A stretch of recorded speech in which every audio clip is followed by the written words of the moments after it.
Hi అండి. ఈరోజు recipe వచ్చేసి పిల్లలకి ఎంతో ఇష్టమైన పానీపూరిని చేసి చూపిస్తాను. ఈ పానీపూరి నేను శనగలతో చేసి చూపిస్తాను. చాలా బాగుంటుందండి. ఈ శనగలను పిల్లలు డైరెక్ట్గా తినడానికి ఇష్టపడరు కాబట్టి ఇలా పానీపూరిలో యాడ్ చేసి ఇస్తే వాళ్ళు చాలా ఇష్టంగా తింటారండి. టేస్ట్ కూడా చాలా బాగుంటుంది. బయట మనకి పానీపూరి ఎలా ఉంటుందో సేమ్ అలాగే టేస్ట్ వస్తుంది. ఒక్కసారి ట్రై చేయండి. నేను పానీపూరికి కావాల్సినవి కొత్తిమీరను, పుదీనా, పచ్చిమిర్చి, అల్లం అవన్నీ క్లీన్ చేసి పెట్టుకున్నాను. ఒక లెమన్ కూడా కట్ చేసి పెట్టుకున్నాను. ఫస్ట్ మిక్సీ జార్ తీసుకొని కొత్తిమీరను, పుదీనాను యాడ్ చేసుకోండి. మీరు ఎంత క్వాంటిటీ వాటర్ చేసుకుంటారో దాన్ని బట్టి కొత్తిమీర, పుదీనాను అన్నీ యాడ్ చేసుకోండి. ఒక చిన్న అల్లం ముక్క యాడ్ చేసుకోవాలి. కారానికి సరిపడ పచ్చిమిర్చి యాడ్ చేసుకుంటున్నాను. ఒక స్పూన్ జీలకర్ర వేసుకుంటున్నా.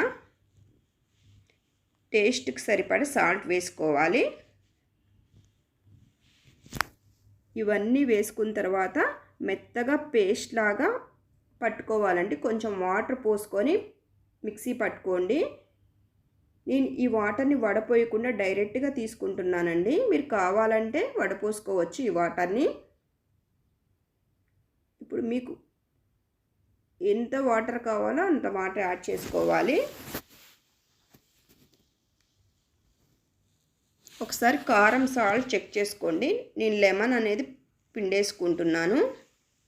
లెమన్ పిండుకోవటం వల్ల టేస్ట్ మరింత పెరుగుతుందండి. మనకు బయట పానీపూరి వాటర్ ఎలా ఉంటుందో ఇంట్లో చేసుకున్నా కూడా అలానే టేస్ట్ వస్తుంది. ఒకసారి ఇవన్నీ కలిపేసుకొని పక్కన పెట్టేసుకోండి. ఇప్పుడు నేను పానీపూరికి కావాల్సిన స్టఫింగ్ తయారు చేసుకుంటాను. నేను నైట్ అంతా నానబెట్టేసుకున్నానండి శనగల్ని. ఎర్లీ మార్నింగ్ బాయిల్ చేసుకొని ఆ శనగల్ని తీసుకుంటున్నాను. ఇప్పుడు ఈ శనగల్ని ఒక స్మాషర్ తీసుకొని స్మాష్ చేసుకోండి. ఇలా స్మాష్ చేయటం వల్ల మరీ స్మూత్ పేస్ట్ లాగా అవ్వదండి. కొంచెం పలుకుగా ఉంటుంది అన్నమాట ఈ శనగలు.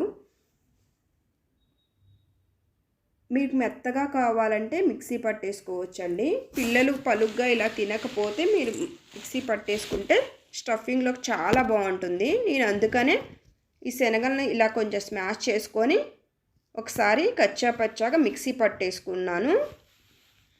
మిక్సీ పట్టేసుకున్న దాన్ని తీసుకొని దాంట్లోకి ఒక 2 ఆలు యాడ్ చేసుకుంటే టేస్ట్ అనేది శనగల టేస్ట్ మనకు తెలియదండి. సేమ్ ఆలు స్టఫింగ్ ఎలా ఉంటుందో అలానే వస్తుంది మనకి.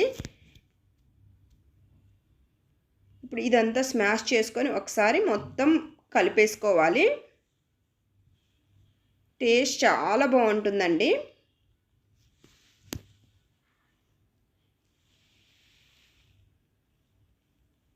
ఇలా ఒకసారి మిక్స్ చేసుకొని దీంట్లోకి కొంచెం సాల్టు, కొంచెం కారం,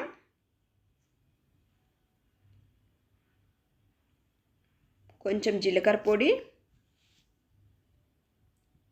చాట్ మసాలా కూడా వేసుకుంటున్నాను. చాట్ మసాలా వేయటం వల్ల టేస్ట్ చాలా బాగుంటుంది. కొంచెం కొత్తిమీరను కూడా వేసుకొని ఇవన్నీ కలిసేటట్టు బాగా మిక్స్ చేసుకోవాలి. శనగలు చాలా హెల్దీ కాబట్టి ఒక్కసారి ట్రై చేయండి. చాలా బాగుంటుందండి టేస్ట్ కూడా. ఇవన్నీ ఒకసారి కలిపేసుకున్న తర్వాత ఈ స్టఫింగ్ పక్కన పెట్టేసుకోవాలి. ఇప్పుడు పానీపూరి కోసం నేను రెడీమేడ్గా పానీపూరీలు తీసుకొచ్చుకున్నానండి.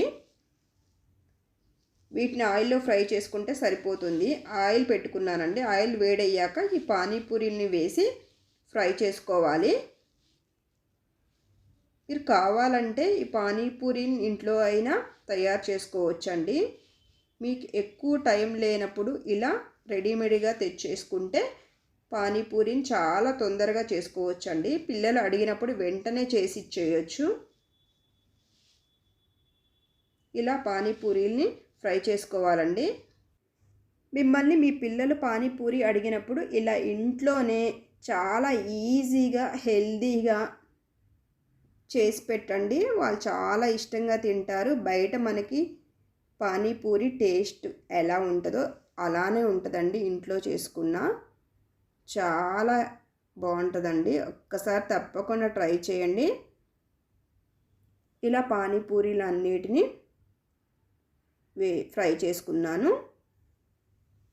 మనం ఆల్రెడీ వాటరు స్టఫింగ్ అనేది రెడీ చేసి పెట్టుకున్నాం కదండి, అవన్నీ ఇలా తీసుకొని ఆనియన్స్ కూడా కట్ చేసుకోండి. ఆనియన్స్ వేస్తేనే పానీపూరిలో టేస్ట్ వస్తుంది. ఇప్పుడు ఒక పూరి తీసుకొని మీకు ఎంత స్టఫింగ్ కావాలో అంత వేసుకోండి.